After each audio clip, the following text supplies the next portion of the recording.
Welcome to section 1.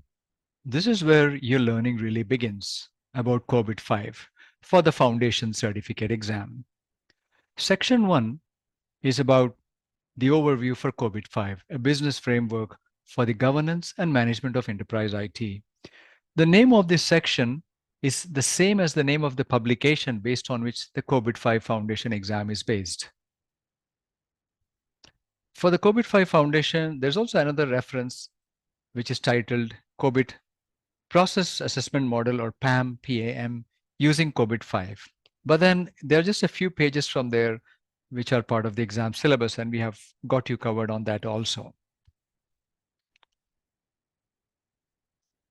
Before we move on to understanding what COBIT 5 really is about, apart from what I already explained earlier in the introduction to the course, let's take a quick look at the COBIT product family, COBIT 5 in particular. The COBIT 5 product family from ISACA includes, first of all, the main guide. The long horizontal bar, which is titled COBIT 5, is that publication, which is titled again COBIT 5, a business framework for the governance and management of enterprise IT. Apart from this publication, which is the main reference for the COBIT 5 foundation exam, there are also many other publications from ISACA, and those are called the COBIT 5 enabler guides and the COBIT 5 professional guides. In COBIT 5, we will see afterwards that there are 7 enablers, which are interacting components within an organization and also outside of it. And these are therefore the 7 enabler guides because there are 7 separate enablers. One of them is processes. Therefore, we have the enabler guide for the COBIT 5 processes. Another enabler in COBIT 5 is the information enabler. Therefore, we also have the COBIT 5 enabling information guide, and so on. Then the professional guides are the ones titled COBIT 5 implementation, COBIT 5 for information and security, COBIT 5 for assurance, COBIT 5 for risk, and there are other professional guides. For example, COBIT process assessment model using COBIT 5 and others. There is also this COBIT 5 online collaborative environment, which is more like a tool for professionals to collaborate on COBIT 5. For us, we are mainly concerned with the main COBIT 5 guidance. Let's get a bit of background to the need for COBIT 5. Information is pervasive. It's everywhere. It's a key need, requirement, resource for all businesses, small, medium, or large. And technology plays a key role in creating, managing, eliminating information. Therefore, the leaders of enterprises, and in fact, everyone in the enterprise, does a lot of effort and puts in a lot of effort to maintain high quality information, because that is used for supporting business decisions, for awareness, reporting, and so on. And leaders focus a lot on generating business value, particularly from IT-enabled investments in the modern digital world. They have strategic goals, for example, to become more competitive, to expand their presence in other geographies. They want to obtain business benefits, mostly financial, but sometimes non-financial benefits as well. And for all this, they want to use IT, and they want to keep on innovating the use of IT. Another aspect in enterprises which leaders focus on is to achieve operational excellence. They want to apply technology in a reliable, robust way and want to apply it efficiently. For example, a bank might want to use technology in the right way for their banking businesses, be it investment banking or high net worth investors management or other asset management. IT has a lot of risks. They need to be kept at an acceptable level. This is also something which executives strive for. They also make a lot of effort to optimize the cost of IT services and technology, meaning keep them at a favorable level. And then we have these regulations, sometimes local, regional, national, international, and so on. Laws of the land, other regulations. Then organizations have contracts with their vendors and others. and other policies which are internal and external. And this is also where executives put in a lot of effort to manage them. And even enterprises as a whole do that. And all this is because of information is playing a key role. Technology is playing a key role in the management of information. Governance is another word here. The good governance is a well-used phrase. So governance, a very basic thing about governance, you might be aware, you might be practicing it already, is to evaluate the current situation, both internal and external, um, on a business, on an organization, and then identify problems and opportunities, challenges, etc. Define goals, define strategies, that is. And then that's one part of governance.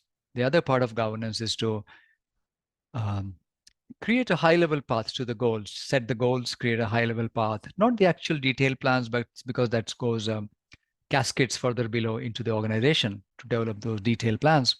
And then the third aspect of governance is usually to monitor um, compliance to defined policies and whether the goals are on track or not.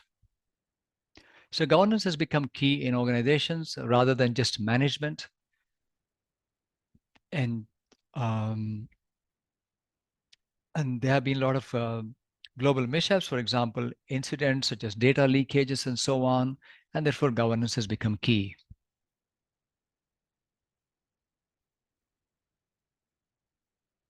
Further, an overview as to how COBIT came up, COVID-5 in particular.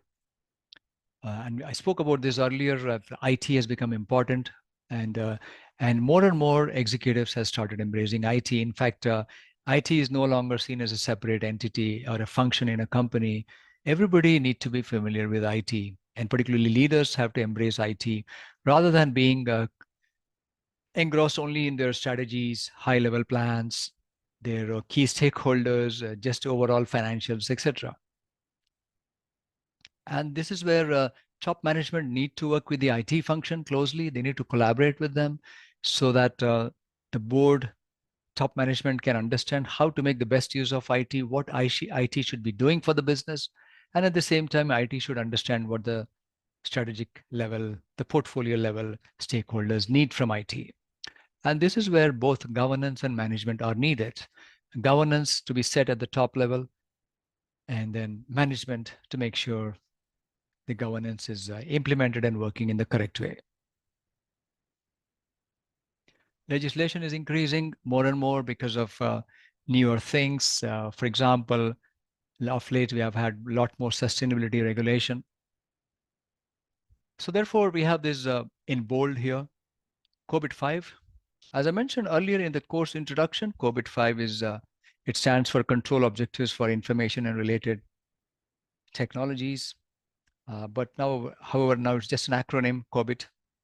And it's nothing but a business-focused framework for IT management and governance. And here we see that reinforced again in a slightly different way. COBIT-5 provides a comprehensive framework that assists enterprises in achieving their objectives for governance and management of enterprise IT. Now, for the exam, you need to be quite conversant with the keywords. As I might have mentioned earlier, when I gave you an overview of the style of the exam, and meaning the duration, the marks, etc., and how much to pass the exam, I did mention that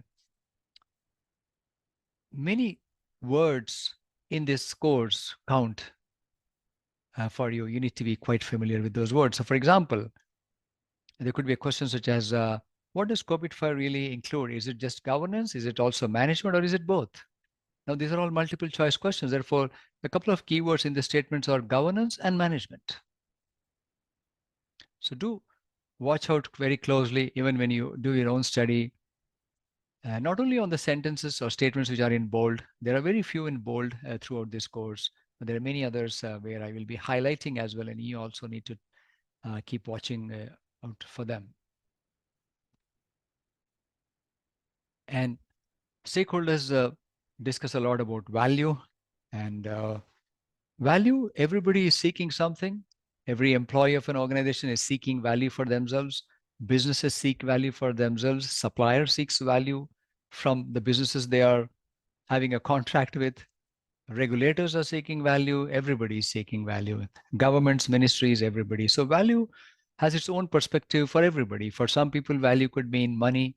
For some, value could mean better quality. For others, value could mean convenience, comfort.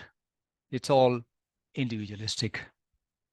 And value is the net, the output minus the input. And there are three key parameters that determine value. And that's the benefits, and the risk inherent in order to achieve those benefits, and the investment, in other words, the use of resources.